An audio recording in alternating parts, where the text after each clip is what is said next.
Welcome and thank you for watching the video. Before we get into it, please make sure you take a second to subscribe to the channel, like the video, and if you have something nice to say, please leave a comment. Now let's get into it.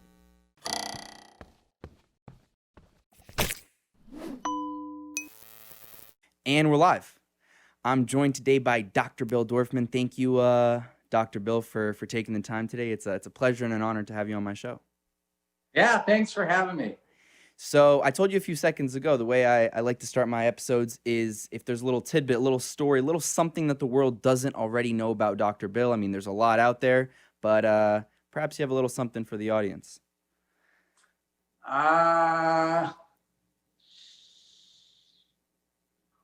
Well, I mean, this is kind of small, but I grew up in Granada Hills. My kids grew up in Beverly Hills. The only commonality there was the word hill. we grew up pretty poor. I mean, really poor. But there were two incredibly famous people who I went to high school with. One was John Elway. Wow. And it's now the John Elway Stadium. And the other one, this is kind of a fun story, was Valerie Bertinelli, the actress. And serendipitously, when I got to UCLA, my roommate at UCLA was Michael Harrington, who is the son of Pat Harrington, who played Schneider on Valerie Bertinelli's show, One Day at a Time. So that's kind of a small world deal. You know, I grew up with Valerie, we were good friends, and then I end up in a roommate situation with Mike Harrington. So Mike and I became we're still best friends. And we would go to the tapings Friday night, and I would watch Valerie and Pat and the whole crew. So.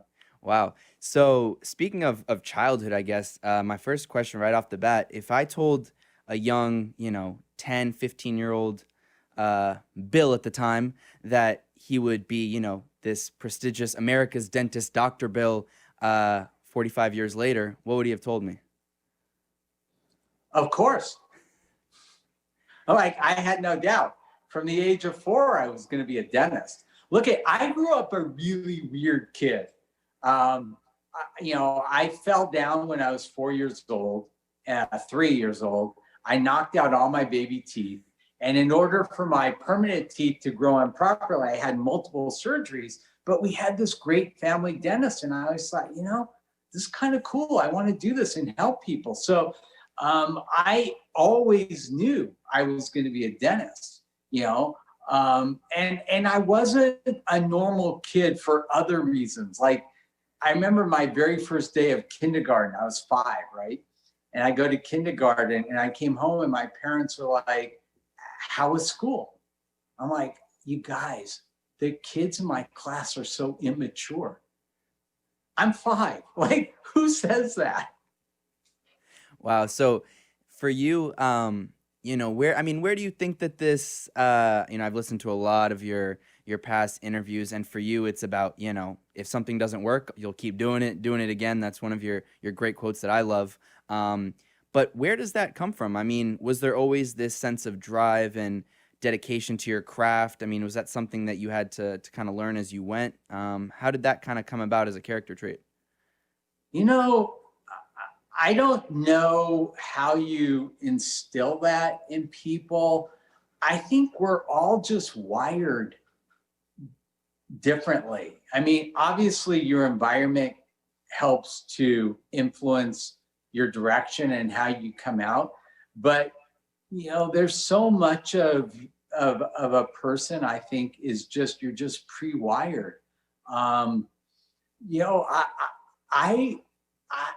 always had these audacious, crazy kind of thoughts and goals. I mean, I remember when I was 6, I came home from school one day and I told my parents, I said, you know what? I'm done. They're like, what do you mean you're done? I said, I don't need to go to school anymore. They said, what? Of course you do. I'm like, no, I know how to read. I'll just read everything. They're like, nah, we think you're still going to go to school. And I didn't understand, like, why are they making me go here when I could just read everything and learn it? You know, Mm. I don't know. I always had really weird thoughts.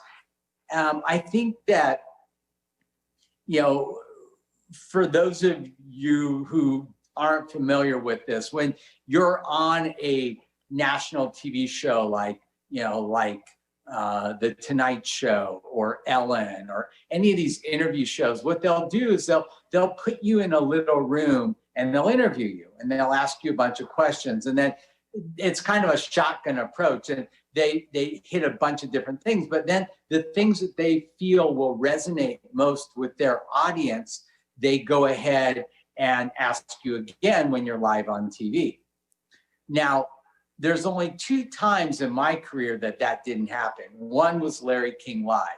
And not only is it scary because it's happening, and not only is it live, but it's live worldwide. Like, it's live, you know. The other is Oprah. Oprah films what we call live to tape. So that's how we do The Doctors and a lot of these other shows, where it looks like it's live to you at home, but it's not. I mean, it's pre-taped. And in 2005, when I was on Oprah, and she said, Dr. Bill, you've had a career that is really unlike any other dentist that I've ever met or in history. What inspired you to think so far outside the box? And this was not a common phrase at the time. And I honestly looked her in the face and said, Oprah, what box?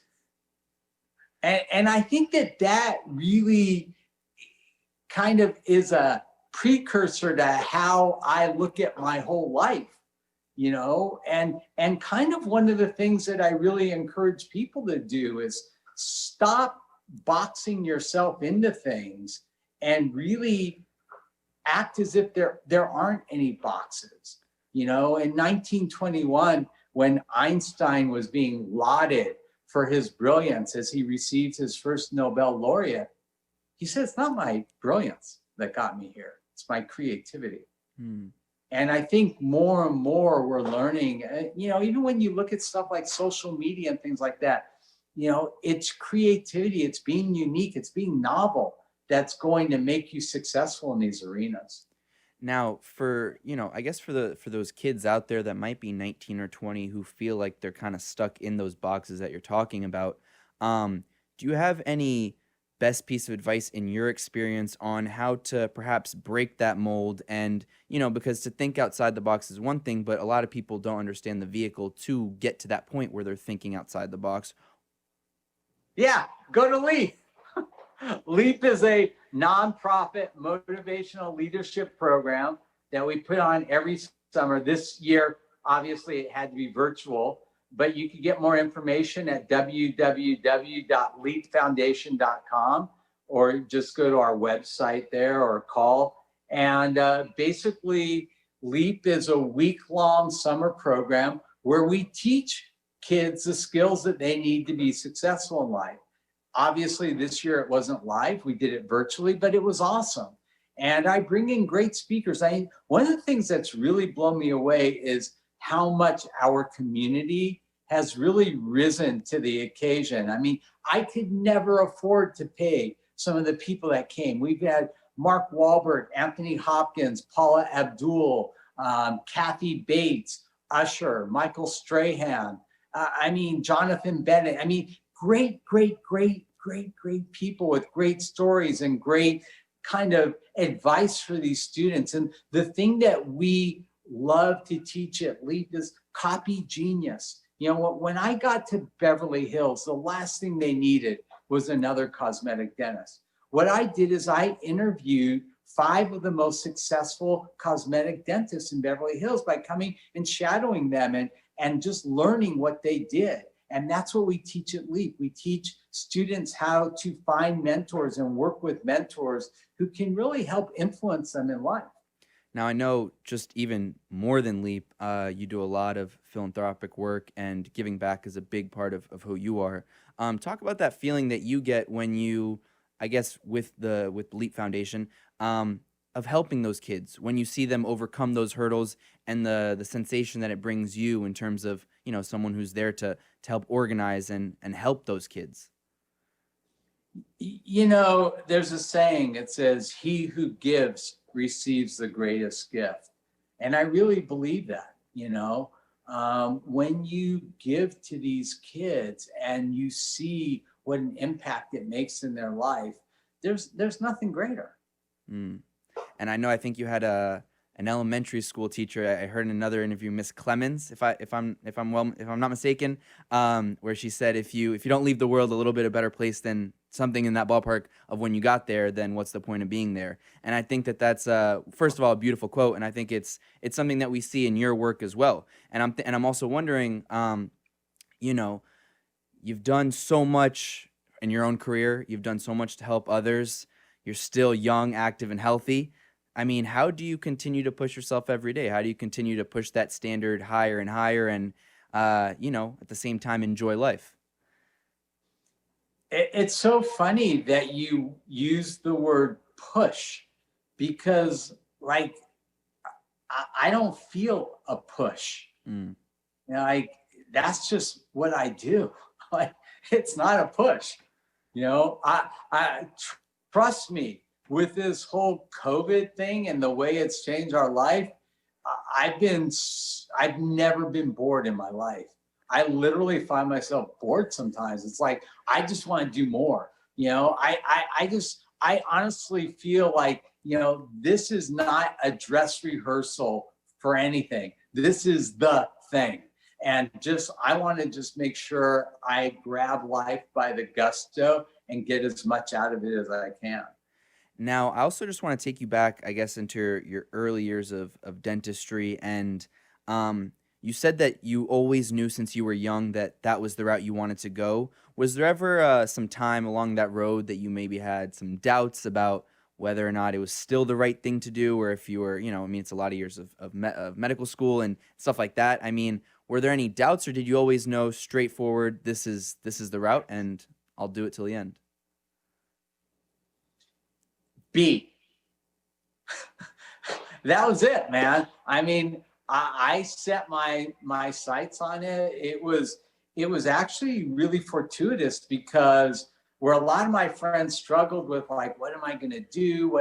I just knew, like, I'm going to be a dentist, so I have to take this class, and this class. And it was really almost a mixed blessing, Now, what is it also about, I wonder about the psychology, especially here, well, I guess all around the world, but especially here in America, about having good teeth. It's, I guess, perhaps the first thing that a lot of people would notice, but you having done this for, millions of years, you see a lot of different people come in. Is there one commonality of the reason why people want to have good teeth? Do you think it's just for confidence? Do you think it's more just for appearance? I mean, is there a common thread with a lot of people that, get work on their teeth? I mean, I don't even look at that as the first thing. It's health. Mm. I mean, people that walk around with really bad teeth, with infections and pain, the quality of life is horrible. Right. The aesthetic part is second. Yeah, it's nice to look and smile, have a nice smile. But, there are a lot of people that, have healthy teeth that don't look great. Those are two different things. Dental disease is the number one disease worldwide. It is the most prevalent disease. And, if you have a bad toothache, it'll ruin your life. Right. And I'm also wondering, it's public. You've worked with a lot of high level celebrities. Is there more pressure when you're doing some kind of dental work on a celebrity that you've perhaps watched, growing up, or as you've gone over the years, and I guess working on more of the average person, if you will? Do you feel more of a pressure? Totally. I mean, think of it this way. If a person earns their living based on their appearance, and they're coming to you to enhance their appearance, I mean, yeah, there's a lot more pressure. you know, but I thrive under pressure. What do you think? What do you think is about being able to thrive under pressure? How do you think it's something that's innate, that was always, that you were always born with, or it's something that you had to, I guess, get accustomed to and learn over time? Nah, it's just me. Like I love a good challenge, And one of the things I love about dentistry is, unlike plastic surgery that also changes a person's appearance, that's not predictable. What I do is, for instance, you can go in and get a nose job. Well, the surgeon has no control over how you heal. The surgeon has no control over whether you have thick skin or thin skin, or you'll scar, or you won't scar, or you'll swell. It's not like that with dentistry. If you come in for cosmetic dentistry, I make your teeth and I try them in and I show you. And if there's things you want to alter, I can do all that before I actually even cement your teeth. So we have total control of the end result, and that makes it so much more fun. And you've also, I'm curious, as how do you divide your time up now? I guess with, I mean, you're involved in so many different things. I know you've said in past interviews, I think you spend a little bit less time working as much as you used to. But I mean, what's a day in the life of Dr. Bill look like these days? Well, pre-COVID and post-COVID, two Pre-COVID. different Dr. Bills. I mean, pre-COVID, it's pretty cool. I mean, wake up, have breakfast, go to work, after work, go to the gym every day, and then hang out, with my kids or with friends, go to movies, go to dinners. And then I travel a lot. I scuba dive. I'm an avid scuba diver. I've been diving all over the world, travel all over. I mean, it was really fun. It's not fun anymore. I mean, for 2 months, I literally sat in my condo figuring out how to safely treat patients. That wasn't fun. Now I go to work, I wear so much gear. It's horrible. That's not fun.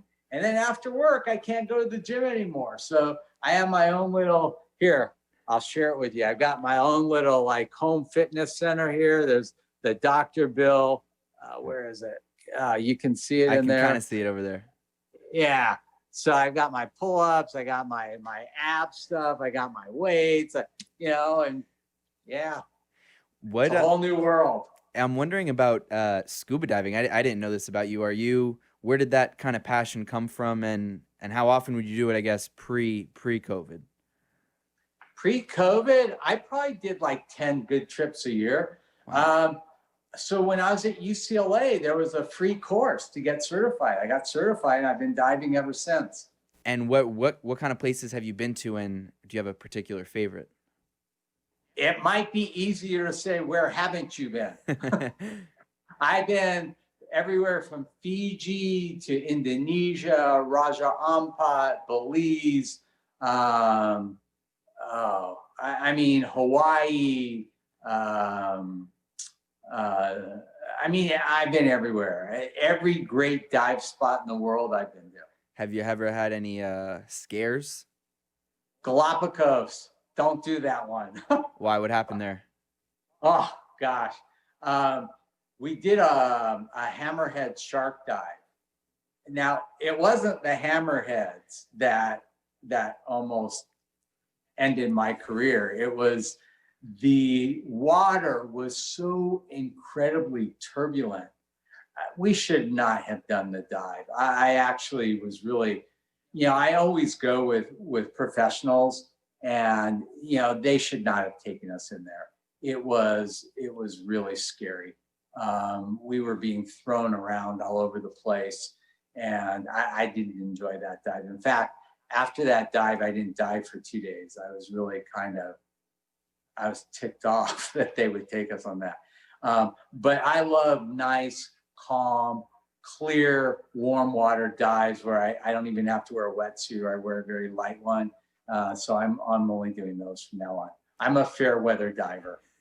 Do you have any destinations that you still haven't hit that you want to hit soon? Diving wise, Um, I mean, there's a few. I'd like to go back to Indonesia. Raja Ampat was amazing. Diving with those huge manta rays, and that was awesome. Now, I'm also curious. I know you're a father, and being a father is very important to you. How have you, how does one person like yourself, who's busy and working all the time, also manage to raise a family and manage that time? Because I know for a lot of people out there, I talk to a lot of successful people who are also very busy. That's probably the most important thing is time, and divvying up that time the way they want to. How do you kind of go about that? I mean, I've got three daughters. I pretty much call them every day. I talk to them. I'm active in their life. I don't think there was a single night in their life that I didn't tuck my kids into bed. Um, we have this standing joke when Papa would read them a bedtime story. I always fell asleep. I was so incredibly exhausted between work and then going to the gym and then being a dad. And like inevitably, I would lay in their bed with them, get all warm and cozy, cuddle up and start. I fell asleep there isn't a single night I didn't fall asleep in my kids' beds reading to them. But, and I travel with them. My kids grew up in Beverly Hills. I told you I grew up in Granada Hills. The only common thing about that is the word hills. Um, and I didn't want my kids growing up feeling so privileged. So I've taken my kids on humanitarian trips since they were babies. And we've gone all over the world doing dentistry for free in different, areas.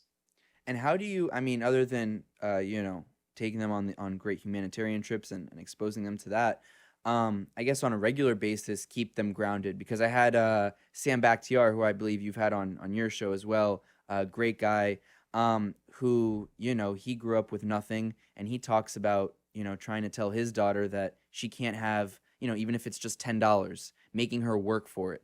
How do you instill those kind of morals, I guess, on a daily basis to your kids when obviously they grew up incredibly privileged and having virtually everything they needed? I think as a parent, probably the best advice I can give you is it doesn't matter what you tell your kids. Mm. It matters what you show your kids. They see me doing this stuff. So I'm not just saying it, I'm also doing it. And also, you teach them responsibility. I didn't give my kids credit cards. I gave my kids each a debit card. They get X amount of dollars a month. And, I don't want to know how they spend it. If they want to get their hair done or their nails done or whatever they buy a dress, that's fine.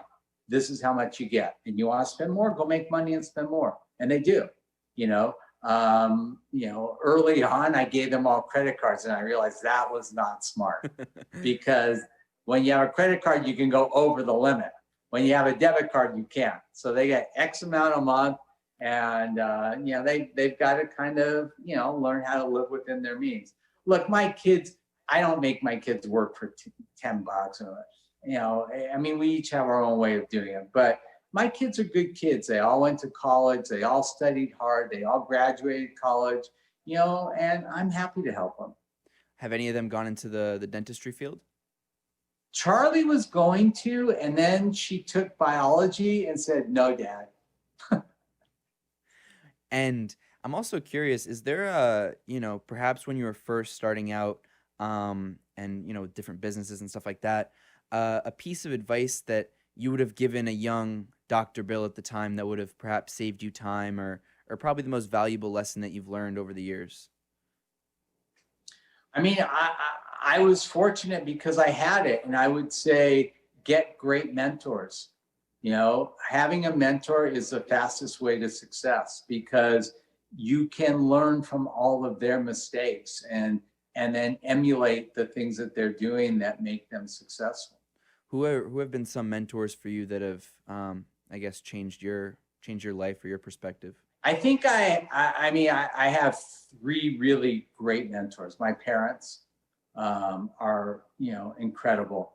I couldn't have asked for better or been blessed with better.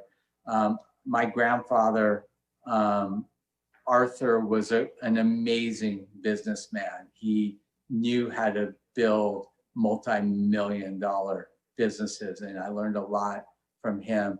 And then there was a dentist, Jeff Golub Evans, who was out of New York, who was a very close friend of mine. And he really taught me the value of PR, how to work with a publicist and really, build a brand and all that. This was 35 years ago when that wasn't even like a thing. And how does, I guess talk about the brand of Dr. Bill. How do you, I guess, on a consistent basis, continue to grow that brand? I mean, even in dealing with your assistant who's writing me an email, I mean, she's on point, I mean, your brand is so solid and is so aesthetically pleasing. And I mean, there's the list of accolades goes on. People can go check that out after. Is there a conversation with your team on how you continue to grow the brand of Dr. Bill? I think the most important and consistent message is you never stop. You never rest on your laurels. I mean, what did I know about social media 5 years ago? Nothing. Today I'm the only dentist in the world with 1 million followers on Instagram. That didn't happen by accident. It's a lot of work. I have a whole team that does my social media for me. As a result, I've gotten some really, really lucrative influencer deals from some big companies. I won't say the amounts of money, but it's mind-boggling to me, but I have a big following and we work on that every day. Every day we're posting, and if you go and you see what I've done, it's my name, Dr. Bill Dorfman, D-R-B-I-L, Dorfman. I'm always following, 10 to 15 other dentists, seeing what they're doing. And again, copying genius, taking the best parts of what they do and putting it in my Instagram. I'm also really selective on the TV shows I do. I just got hired to do a huge TV show on TLC, and I watched it and I called and I respectfully declined. Like, that's not my brand. I don't want to be on that show, even though I'm not a character on the show and I'm only doing dentistry. I want to do dentistry for people that are really deserving and that, that I respect. And the characters on this show were not people I wanted to work with or be associated with. So they were actually pretty upset, but I said, no, this isn't my brand. Extreme Makeover was awesome. The Doctors is awesome.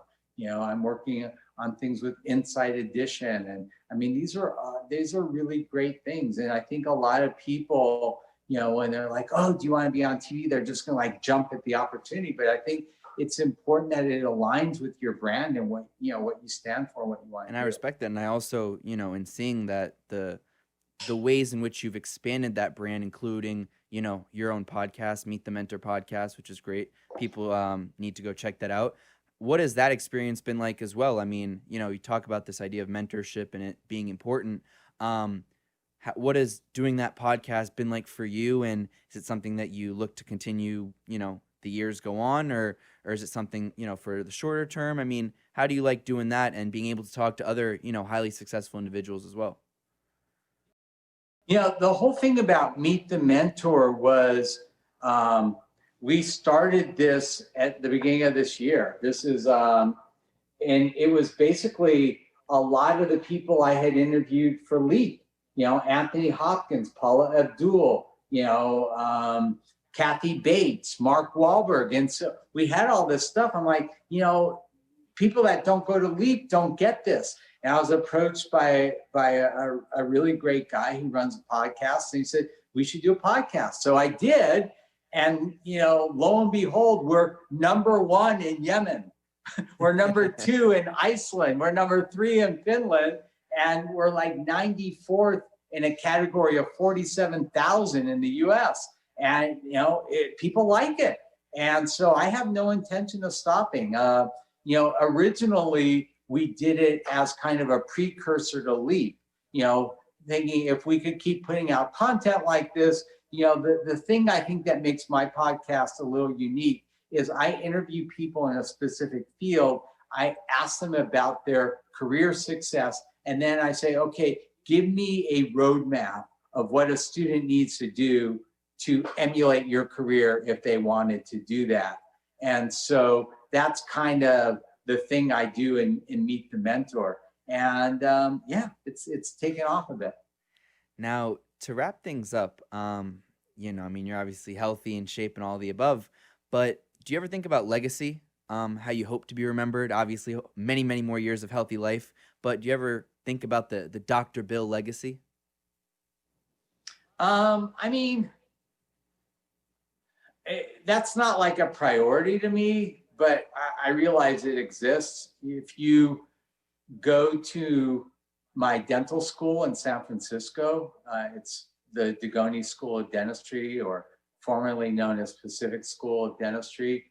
When you walk in, you're going to remember me because you walk into the Dorfman auditorium. But, I think really for all of us, a more tangible and more important kind of legacy is, how you treat your family, and if you have kids, especially your kids, that to me is the most important thing. I mean, within Discus Dental, we also had a small real estate company. And when we sold our first, property, I got a very, very, very large check. Like I never got a check that big. And instead of putting it in the bank, I bought my parents their dream house. Beautiful. And they lived there. And if you are on the phone with me, when I call my mom and dad, as I do every evening, the first thing my mother will do is cry a little bit and tell me how thankful she is for her beautiful home and their little boat. They live in Westlake, and they've got a little electric boat, and they go around the lake every night. That's their little ritual. Their, mom is 82 and dad is 87. And, I mean, that's my legacy. Beautiful. People can follow you on Instagram and Twitter at Dr. Bill Dorfman. There's the Meet the Mentor podcast, as we talked about, theleapfoundation.com if they want to find out more information about the Leap Foundation, and your website, BillDorfmanDDS.com. Bill, thank you so much for taking the time today. It was a pleasure and an honor to have you on my show, and I hope that one day I get to meet you in person. If you're ever in New York, bring you in studio, but all the best to you. Thank you. Thanks so much. Perfect. Thank you so much for watching. If you haven't done so already, please make sure you like this video and hit that subscribe button, and also follow me on Instagram at felix.levine to stay updated on all new content as it comes out.